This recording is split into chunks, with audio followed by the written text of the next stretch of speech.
કેમ છો? बडगाम में तो सारू छे। सबसे पहले मैं आपसे हिंदी में बोलने की इजाज़त चाहता हूँ, इजाज़त है? और दूसरी बात कि मैं देरी से आया हूँ, इसीलिए आप सभी लोगों से, बडगाम की जनता से, बनासकांठा ज़िले के आप सभी लोगों से माफ़ी चाहता हूं कि मैं देरी से आया हूं, क्योंकि आने के लिए मैं यहां बहुत उत्सुक था, लेकिन कई बार मंजिल प्राप्त करने में देरी हो जाती है। तीसरी बात कि मैं अपनी बात रखूं उससे पहले आप सबसे मैं एक गुजारिश करना चाहता हूं, एक आग्रह करना चाहता हूं कि आप जहां बैठे हैं वहीं खड़े हो जाएं और हम सबसे पहले मोरबी में जो दर्दनाक हादसा हुआ है, मृतकों के प्रति अपना शांति और श्रद्धांजलि व्यक्त करेंगे।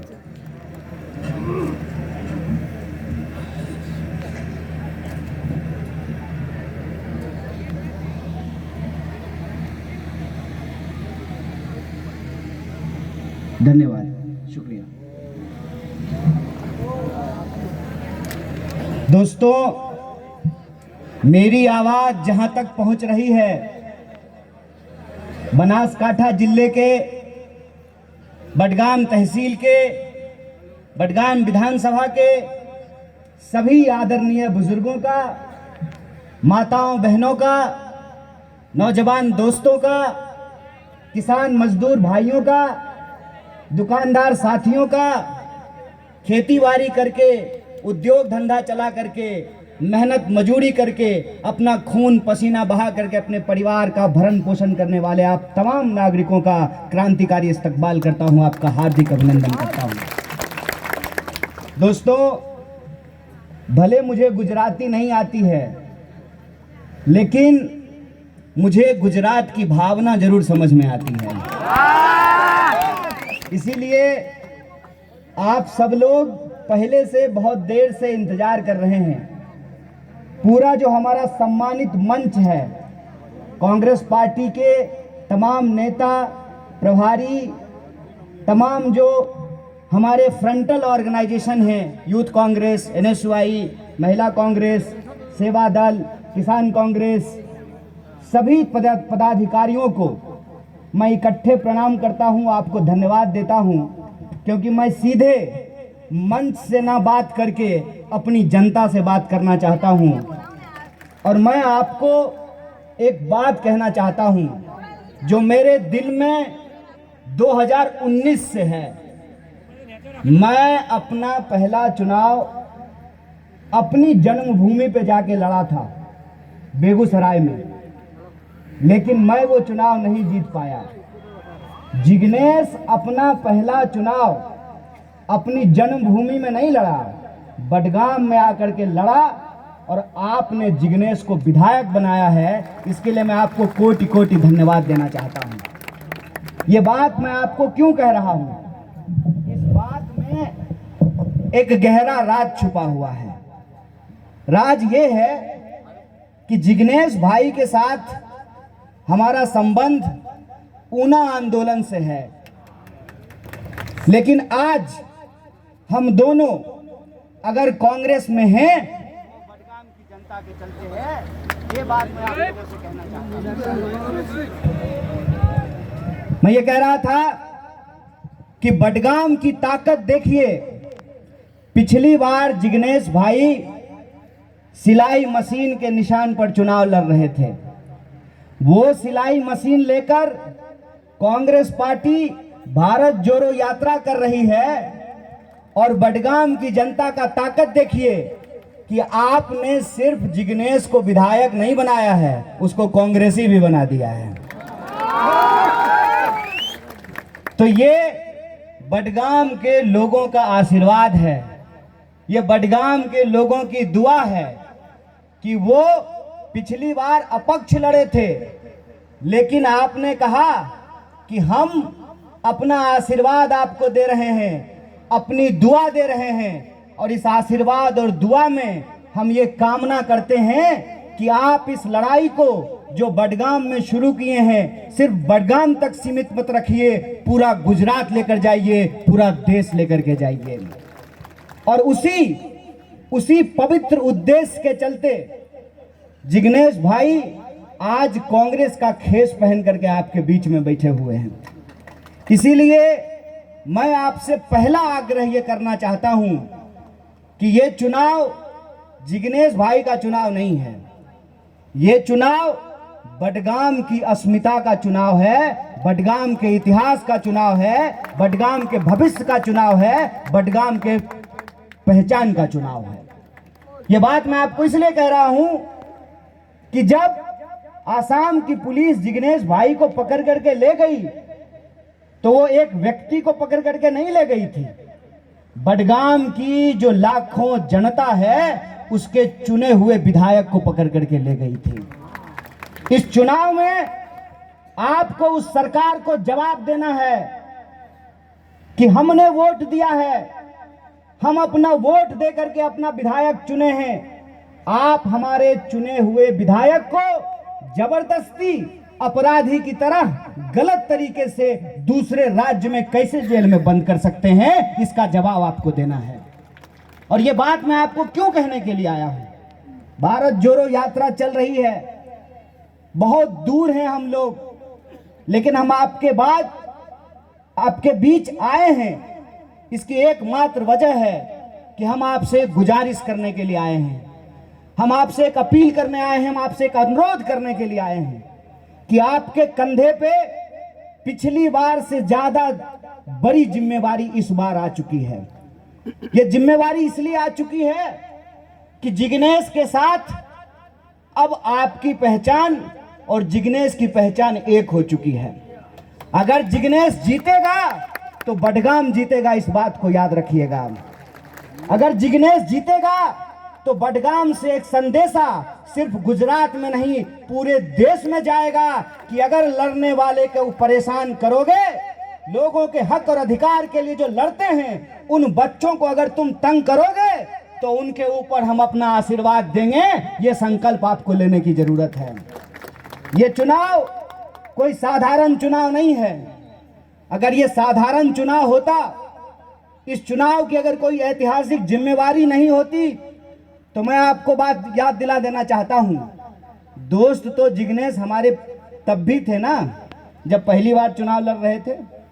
मैं आया था आपके बीच चुनाव प्रचार करने, मुझे भरोसा था बडगाम के लोगों के ऊपर कि बडगाम कभी भी नफरत की राजनीति को जीतने नहीं देगी, और आपने जिग्नेश भाई को अपना आशीर्वाद दिया था।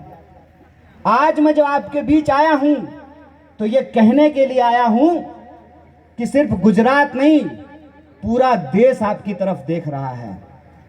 अगर आप जिग्नेश को जिताएंगे तो उन सारे माँ बाप को ये उम्मीद बंधेगी कि अगर हमारा बच्चा गरीब के लिए, शोषित के लिए, दलित के लिए, अल्पसंख्यक के लिए, न्याय और अधिकार के लिए लड़ रहा है तो उसके हाथ पर, उसके सर पर भी हाथ रखने वाली जनता इस देश में है। इस बात का भरोसा उनको मिलेगा।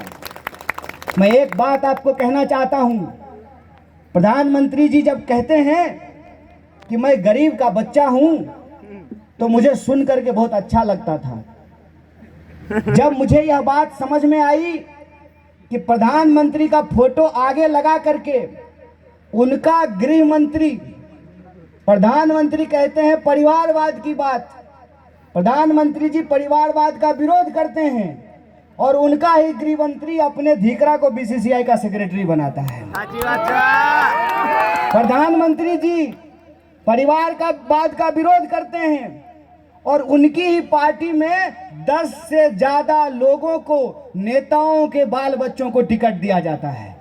अभी मैं रास्ते में आ रहा था तो खाली जीप पे एक भाजपा का प्रत्याशी हाथ हिला रहा था। हमने पूछा ये कौन है, तो मेरे साथ के एक साथी ने कहा मोदी जी का नया परिवारवाद है।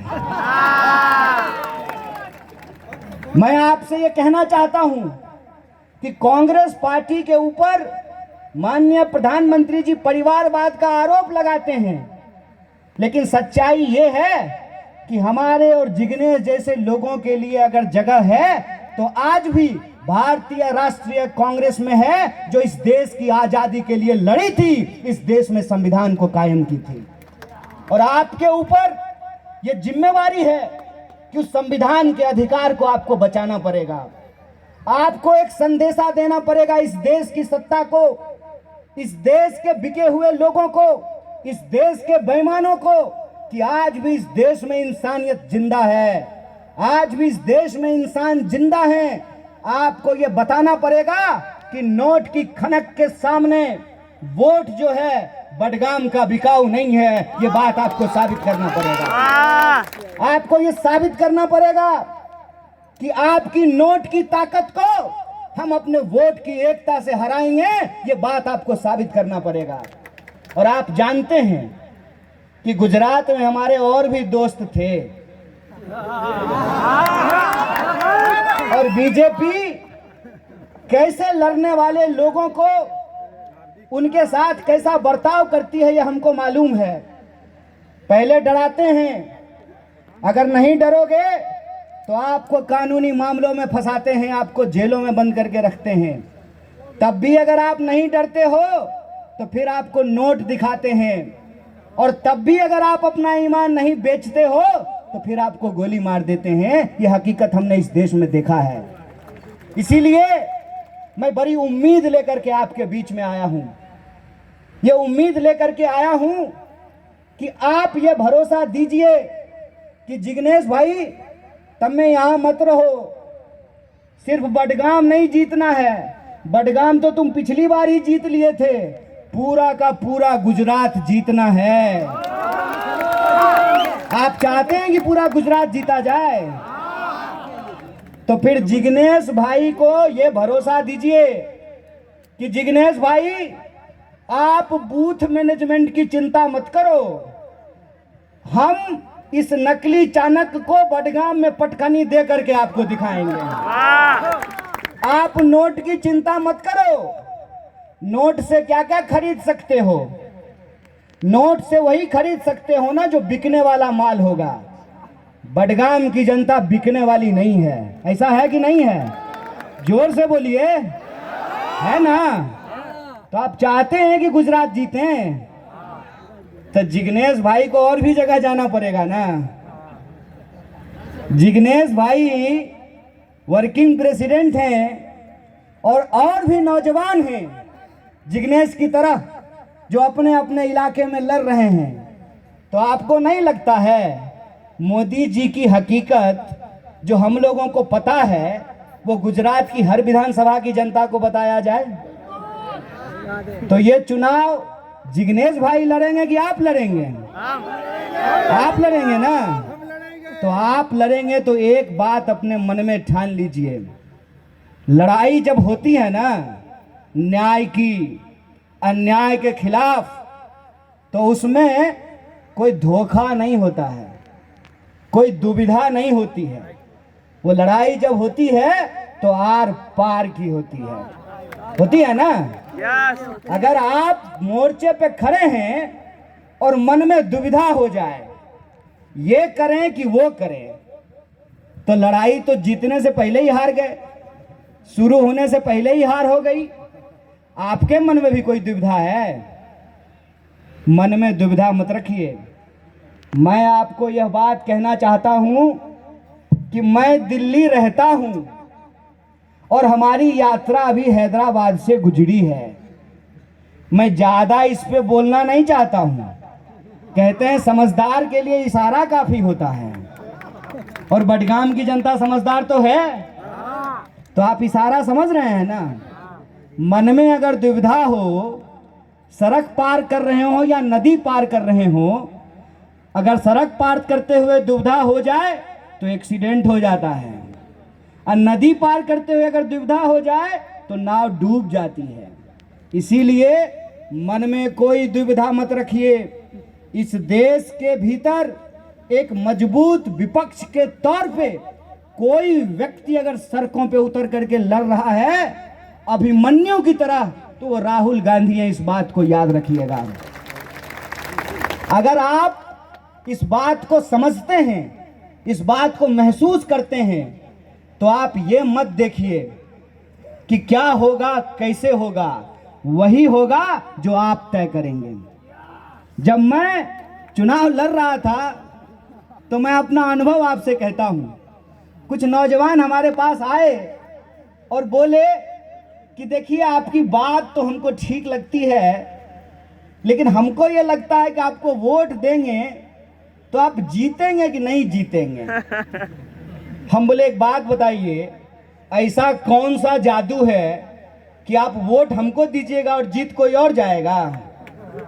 ये बात मैं आपको याद दिलाना चाहता हूं कि डॉक्टर बाबा साहब भीमराव अंबेडकर ने, इस देश की संविधान सभा ने, भारतीय राष्ट्रीय कांग्रेस ने एक ऐसा अधिकार आपके हाथ में दिया है, उस अधिकार की ही ताकत है कि मोदी जी का फोटो आगे करके सारा लुटेरा उनके पीछे खड़ा हो गया है लाइन लगा करके, और कहता क्या है, मोदी जी किसके लिए चोरी करेंगे? भतीजा के लिए, अमित शाह के धिकरा के लिए?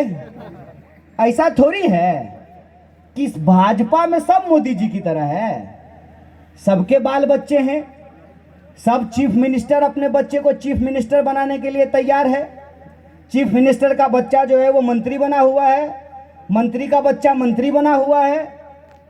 आपके हाथ में ही वो ताकत है कि 5 साल नेता भले नजर नहीं आए, 5 साल नेता भरे आपकी गलियों में ना भटके, लेकिन चुनाव के 15 दिन सारा हेलीकॉप्टर आपके गांव में आके उतर जाता है।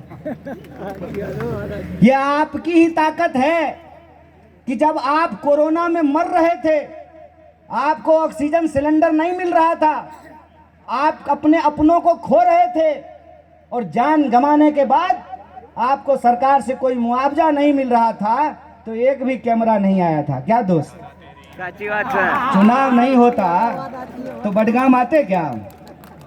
चुनाव है तभी ना आए हैं। मामला टीआरपी का है, तो टीआरपी देता कौन है? ये टीआरपी कौन देता है? ये आप देते हैं।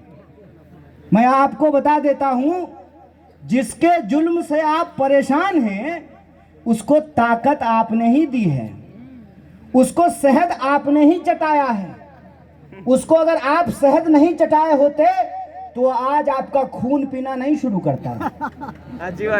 यह बात आप समझ लीजिए कि संविधान ने यह ताकत दे दी कि टोपी वाला का वोट भी एक होगा और टिक्का वाला का भी वोट एक होगा। फॉर्च्यूनर पर चढ़ने वाले का भी वोट एक, हेलीकॉप्टर पर चढ़ने वाला का भी वोट एक, और हमारे जैसे फुटपाथ पर चलने वाला का भी वोट एक। महिला का भी वोट एक, पुरुष का भी वोट एक, अमीर का भी वोट एक, अंबानी जी का भी वोट एक, और उनके ड्राइवर का वोट भी एक। ये जो वोट की ताकत हमारे हाथ में नहीं होती तो आप देखते रंग राजा राजवाड़े की बात करते हैं, जिसके ऊपर राजकुमार होने का आरोप लगाते थे, वो रोज 25 किलोमीटर देश की सड़कों पर पैदल चलता है। और जिसके ऊपर आपने भरोसा किया कि ये हमारी रक्षा करेगा, वो आपको आपस में लड़ाना शुरू कर दिया। आप मुझे बताइए कि जब पेट्रोल 100 रुपए लीटर बिकता है तो इससे हिंदू सुरक्षित होता है कि असुरक्षित होता है? मुद्दा नहीं बात करें। जब देश में महंगाई 45 साल में सबसे ज्यादा है, बेरोजगारी सबसे ज्यादा है, जब डॉलर के मुकाबले रुपया अपने सबसे निचले स्तर पे चला गया है, तब हिंदू सुरक्षित होता है कि असुरक्षित होता है? ये जो खेल है ना, ये खेल इस देश में पहले भी खेला गया है। मैं कहता हूं कि बस आपको याद करने की जरूरत है। जब देश के किसानों ने यह फैसला लिया कि हम अंग्रेज अफसरों को लगान नहीं देंगे, ये हमारी धरती माता है, इस पे हम मेहनत करते हैं, हम फसल उगाते हैं, ये 3 में की 13 में हम इसको लगान नहीं देंगे, तो अंग्रेजों ने किसानों की उस एकता को तोड़ने के लिए एक साजिश रची। सुअर मस्जिद में फिकवाए गए, गाय मंदिरों में फिकवाया गया, इंसान को आपस में लड़ाया गया। और इंसान जब आपस में लड़ते हैं तो उनके मुद्दे गायब हो जाते हैं, इस बात को याद रखिएगा। और मुद्दा अगर कोई है आज हमारा, तो वो मुद्दा है रोजी रोटी, कपड़ा, मकान, शिक्षा, स्वास्थ्य, सड़क, बिजली, पानी। ये हमारा मुद्दा है। और इस मुद्दे पे अगर आप वोट करना चाहते हैं तो हम आपको भरोसा दिलाना चाहते हैं कि आप जब वोट करेंगे तो सिर्फ एक विधायक नहीं चुनेंगे, आप एक उम्मीद का सितारा चुनेंगे। इस बात को याद रखिएगा। हम कहते हैं जहां समस्या पैदा हुई, समाधान भी वहीं मिलेगा ना। आप सोचिए कि आपने मोदी जी को एक कार्यकर्ता से मुख्यमंत्री और मुख्यमंत्री से प्रधानमंत्री बना दिया। अब पूरा देश गुजरात मॉडल का मजा चख रहा है। इसका निराकरण कैसे होगा? इसका निराकरण होगा जब हम आंख बंद करके बिना सोचे कि ये लड़ाई पार्टी की लड़ाई नहीं है, ये लड़ाई एक व्यक्ति को एमएलए बनाने की लड़ाई नहीं है, ये लड़ाई इस बात को पुनर्स्थापित करने की है कि गुजरात गांधी और पटेल का था, है और रहेगा। इस बात को साबित करने की जरूरत है। और क्या कहते थे गांधी? गांधी कहते थे, रघुपति राघव राजा राम, पतित पावन सीताराम, ईश्वर अल्लाह तेरो नाम, सबको सन्मति दे भगवान। और आज जब मैं आ रहा था तो रास्ते में मैंने गुजरात की एक खूबसूरत चीज देखी। हर गांव के बाहर एक चबूतरा बना होता है और उस चबूतरे में पंछी आकर के दाना खाते हैं, पानी पीते हैं। आप तो गुजराती लोग हैं साहब, बेजान पक्षियों को दाना और पानी देते हैं। देश दाना और पानी के लिए मोहताज हो रहा है। आपसे आग्रह करते हैं कि आप देश को भी दाना और पानी दीजिए। आप अगर फैसला लेंगे और बिना दुविधा के लेंगे तो पूरे देश को एक मैसेज जाएगा। आप पूरे देश को ये मैसेज दे सकते हैं कि गुजरात का चुनाव इस बार धर्म के आधार पर होने वाली नफरत पे नहीं हुआ है। गुजरात का चुनाव इस बार लोगों के उसके पहचान के आधार पर नहीं हुआ है। गुजरात का चुनाव इस बार हम क्या खाते हैं, क्या पहनते हैं, इसके आधार पर नहीं हुआ है। गुजरात का चुनाव इस बार हम कैसे पूजा करते हैं, कैसे इबादत करते हैं, इस पर नहीं हुआ है। गुजरात का चुनाव इस बार इस मुद्दे पर हुआ है कि मोरबी की जिम्मेवारी कौन लेगा, इस बात पे हुआ है। गुजरात का चुनाव इस बार इस बात पे हुआ है कि जब अहमदाबाद के सिविल अस्पताल में लोगों को ऑक्सीजन नहीं मिल रहा था तो उसकी जिम्मेवारी कौन लेगा। प्रधानमंत्री जी गुजरात छोड़ करके दिल्ली चले गए, अब दिल्ली से चले गए हैं विदेश घूमने के लिए, तो गुजरात को कौन देखेगा। गुजरात में आपने पहले भी गांधी और पटेल पैदा किया था, आज भी आपके बीच में ऐसे नौजवान हैं जो उन सपनों को साकार कर सकते हैं। उन नौजवानों को आशीर्वाद देने की जरूरत है। अगर आप ऐसे सोचते हैं कि मोदी जी गुजरात से हैं, मोदी जी गुजरात से हैं, मोदी जी से गुजरात नहीं है, ये संदेशा आपको इस बार के विधानसभा चुनाव में देना पड़ेगा कि हमने आपको मुख्यमंत्री बनाया, हमने आपको प्रधानमंत्री बनाया और आप हमको फुटबॉल बना के छोड़ दिए हैं। एक जर्नलिस्ट बोला कि आपका मुख्यमंत्री का कैंडिडेट कौन होगा। हम बोले देखिए अभी तो हमको बहुमत नहीं मिला है, जनता का आशीर्वाद नहीं मिला है।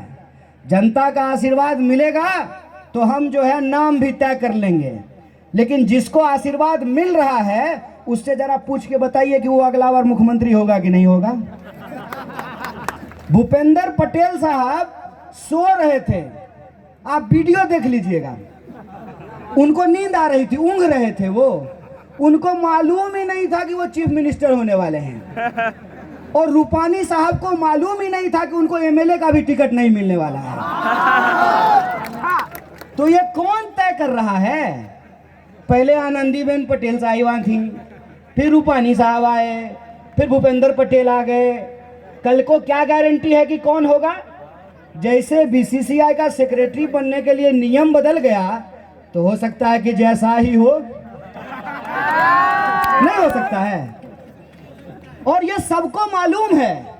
मैं बाहर से आया हूं, मैं आपको क्या बताऊंगा साहब? अभी आया हूं, चला जाऊंगा। मैं तो अपना प्रेम, अपनी एकता और अपनी निष्ठा आपके साथ जो है वो दिखाने के लिए आया हूं। लेकिन आप तो यहां रहते हैं, आपको तो सब कुछ मालूम है।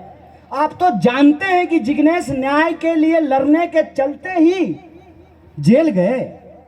आपको मालूम है कि जब ऑक्सीजन नहीं मिल रहा था तो बडगाम के पास ऑक्सीजन प्लांट था। आप जानते हैं कि आपके आशीर्वाद के चलते ही जिग्नेश आज अपक्ष नहीं है। जैसे बडगाम कांग्रेसी है वैसे ही जिग्नेश भी कांग्रेसी है। आप ये जानते हैं कि आपके तरह अगर पूरा देश सोचने लगे, बडगाम की जनता की तरह अगर पूरा गुजरात सोचने लगे तो गुजरात में परिवर्तन के संकल्प को कोई रोक नहीं सकता है। आपको मालूम है कि क्या हो रहा है। मैं आपको ज्ञान देने के लिए नहीं आया हूं। मेरी इतनी औकात नहीं है कि मैं गांधी की धरती के लोगों को ज्ञान दे सकूं। मेरा एक रिश्ता जरूर है। मेरा एक रिश्ता है कि आपने गांधी को पैदा किया मोहनदास के रूप में, मोहनदास करमचंद के रूप में। मैं बिहार से आता हूं, उस बिहार की धरती ने उस मोहनदास को महात्मा गांधी बनाने का काम किया है। मैं वो भावना लेकर के आपके बीच में आया हूं कि जो न्याय के लिए लड़ने वाले लोग हैं उनको आपके समर्थन की जरूरत है। वैसे ही जैसे क्रिकेट मैच होता है ना, तो खेलते 11 लोग ही हैं, लेकिन 100 करोड़ जनता की भावना उनके साथ होती है। लड़ेंगे हम ही लोग, लड़ रहे हैं राहुल गांधी। और आज वहां से बड़ी गुजारिश मिन्नत करके मैं आपके बीच आया हूं। लड़ेंगे हम ही लोग, लेकिन इस लड़ाई की जिम्मेवारी आपको अपने कंधे पर भी लेनी पड़ेगी। ये लेने के लिए तैयार हैं? तो जिग्नेश भाई को यहाँ रहने की जरूरत नहीं है ना? दूसरे जगह भी चुनाव प्रचार करेंगे ना? तो ये लड़ाई अब नोट और वोट के अधिकार के बीच की लड़ाई है। ये लड़ाई अब वो जो सत्ता, अभिमान में और गुरूर में चूर है उसके बीच और बडगाम की जनता का जो सच है उसके बीच में है। ये लड़ाई नोटों के दम पे खरीदे गए लोग और अपने ईमान से जिंदा लोगों के बीच में है। अगर आप जिंदा हैं तो ये लड़ाई आप हर हाल में जीते थे, जीतेंगे, ये हमारा भरोसा है। और इसी भरोसे के साथ एक आखिरी अपील मैं आपसे करना चाहता हूं। दोस्तों, देश के अंदर एक गंभीर परिस्थिति है। गंभीर परिस्थिति ये है कि हर किसी का असली मुद्दा कुछ और है। मुद्दा ये है कि गुजरात में बिजली बिल सबसे ज्यादा वसूला जाता है। गुजरात की हालत ये है कि किसानों को उनकी उम्मीदें पूरी नहीं हो रही है। गुजरात की हालत ये है कि मनरेगा की बात जिग्नेश कर रहे थे कि कितना बड़ा भ्रष्टाचार उसके अंदर किया जा रहा है। इसीलिए मैं आपसे ये आग्रह करने के लिए आया हूं कि टीवी जो मुद्दा दिखाता है ना, उस मुद्दे पे वोट मत कीजिए। और टीवी जिसको प्लेयर बताता है ना, उस प्लेयर को प्लेयर मत समझिए।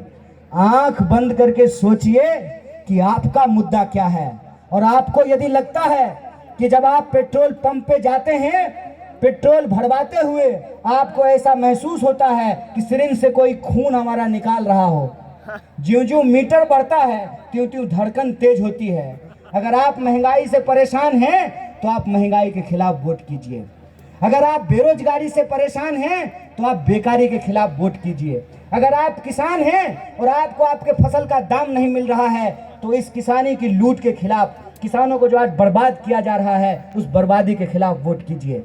अगर आप महिला हैं और आपको ये महसूस होता है कि इस देश के भीतर जब किसी बलात्कारी की संस्कार की व्याख्या की जाएगी, जब आपको लगता है कोई घटना सुन करके कि प्रेम के नाम पे किस तरीके से लोगों का कत्लेआम किया जाता है, आपको अगर लगता है जब आप सड़क पे चलते हैं और सुरक्षा अगर महसूस होती है तो आप नारी के न्याय के लिए वोट कीजिए, महिला सुरक्षा के लिए वोट कीजिए। अगर आप नौजवान हैं और आपको ये महसूस होता है कि आपका पिताजी गृह मंत्री नहीं है तो आपका कुछ नहीं हो सकता है, तो अपने कैरियर के लिए वोट कीजिए, अपने हक और अधिकार के लिए वोट कीजिए। यही अपील मैं आपसे करने के लिए आया हूं। और कांग्रेस पार्टी एक प्रॉमिसिंग, फाइटिंग, लीडिंग अपोजिशन का रोल प्ले कर रही है। और हमने जो 8 संकल्प लिया है वो 8 संकल्प कांग्रेस पार्टी हर हाल में पूरा करेगी। बेरोजगारी भत्ता का सवाल हो, कोरोना में जान गंवाने वाले लोगों के मुआवजा का सवाल हो, किसानों को कर्जा माफी का सवाल हो, तमाम लोगों को इलाज का बीमा देने का सवाल हो, बिजली बिल कम करने का, बिजली यूनिट फ्री करने का सवाल हो, जो कॉन्ट्रैक्ट पे लोग हैं उन कॉन्ट्रैक्ट को परमानेंट बहाल करने की बात हो। अभी मैं जब रास्ते से आ रहा था तो होमगार्ड हमको मिले गाड़ी चेक करते हुए। उनकी वर्दी की जो हालत थी उसको देख करके हमने अपने चालक साहब को पूछा कि ये गुजरात पुलिस से नहीं है क्या? तो उन्होंने कहा कि नहीं नहीं, गुजरात पुलिस से ही है, लेकिन ये कॉन्ट्रैक्ट पे हैं। और वो कॉन्ट्रैक्ट पे होने के चलते आपको देख करके पता चल जाएगा कि जीवन का अंतर क्या है। एक ही ड्यूटी करते हुए 2 इंसान का वर्दी देख करके आप समझ जाएंगे कि उनके जीवन की असली हालत क्या है। आप पशुपालकों से बात करके देखिए किस तरीके से आज उनकी चारागाह की जमीनें छीनी जा रही हैं। आप आदिवासियों से जाकर के बात कीजिए किस तरीके से उनके जल जंगल जमीन का अधिकार छीना जा रहा है।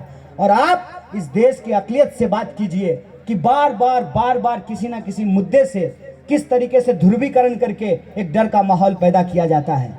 ये तमाम जो मुद्दे हैं, इस मुद्दे के आधार पर कांग्रेस पार्टी ने जो 8 संकल्प लिया है उस संकल्प को परिवर्तन का आधार बनाने के लिए वोट कीजिए। और हमारा पूरा भरोसा है, उसी भरोसे के बीच हम आपके बीच आए हैं कि आपने पिछली बार भी एक संदेशा दिया था, वो संदेशा गुजरात के लिए था। इस बार भी वो संदेशा दीजिए, वो संदेशा सिर्फ गुजरात के लिए नहीं हो, पूरा देश के लिए हो। और पूरे देश के नौजवानों के बिहाफ पर मैं आपसे हाथ जोड़ करके अपील करता हूं कि जब आप वोट करने के लिए जाइएगा, अपने घर के बच्चों को, उसके भविष्य को और नौजवानों के बारे में सोचिएगा। हमारा भविष्य आपके हाथ में है। इस देश में अगर राजनीति का मुद्दा नहीं बदलेगा, इस देश में अगर रोजगार के सवाल को, महंगाई के सवाल को, किसानों के उनके फसल के सवाल को, मजदूरों के उनकी मजदूरी के सवाल को, जो छोटे व्यापारी हैं, जीएसटी और नोटबंदी के सवाल को अगर राजनीतिक विमर्श में नहीं लाया गया तो इस देश में लड़ने वाले लोग हताश हो जाएंगे। और हमको पूरा भरोसा है कि आप लड़ने वाले लोगों को हताश नहीं होने देंगे। होने देंगे क्या? नहीं। तो ये चुनाव आपका चुनाव है ना, बूथ मैनेजमेंट आप करेंगे ना, प्रचार आप करेंगे ना, पोलिंग एजेंट आप बनाएंगे ना। आपने अगर ये तय कर लिया है ना तो हम रिजल्ट का दिन का इंतजार नहीं करेंगे।